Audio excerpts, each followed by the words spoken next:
미국 소식 알아보겠습니다. 도널드 트럼프 미국 대통령의 탄핵 논의는 이제 상원으로 공이 넘어갔습니다. 상원에서 탄핵 심판을 거쳐 최종 탄핵 여부를 결정하게 됩니다. 네, 공화당이 의석의 절반을 차지하고 있어서 하원과는 또 분위기가 다를 것으로 보이는데요. 워싱턴 연결해 전망 들어보겠습니다. 이경희 특파원.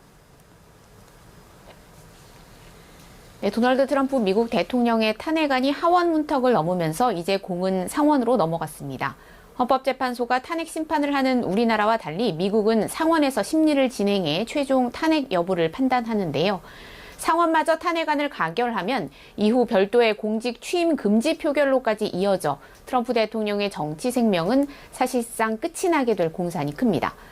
하지만 상원의 절반을 차지하고 있는 공화당에서 탄핵에 동조하는 의원이 대거 나와야 가능한 일이어서 현재로선 그 가능성이 크다고는 볼 수 없는데요.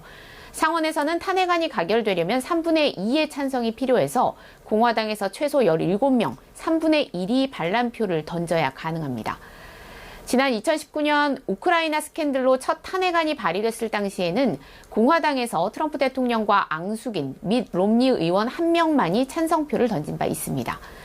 현재 언론들은 상원 원내대표 미치 매코널의 입장이 당내 분위기에 큰 영향을 미칠 것으로 전망하고 있는데요. 매코널 원내대표는 아직 최종 결정을 내리지 않았다고 밝혀서 찬성 가능성도 배제하지는 않았습니다. 공화당 상원 의원들 가운데서는 상원 심리가 진행될 때는 트럼프 대통령 임기가 끝나는 만큼 현직이 아닌 전직 대통령에 대한 탄핵 심판을 할 헌법상 권한이 있는지에 대한 의문을 제기하는 목소리도 있어서 이를 둘러싼 논쟁도 예상됩니다.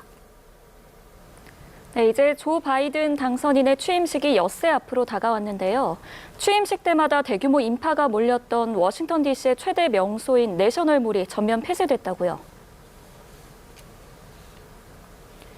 네, 워싱턴 DC는 연일 군중을 통제하기 위한 조치가 속속 추가되고 있는데요.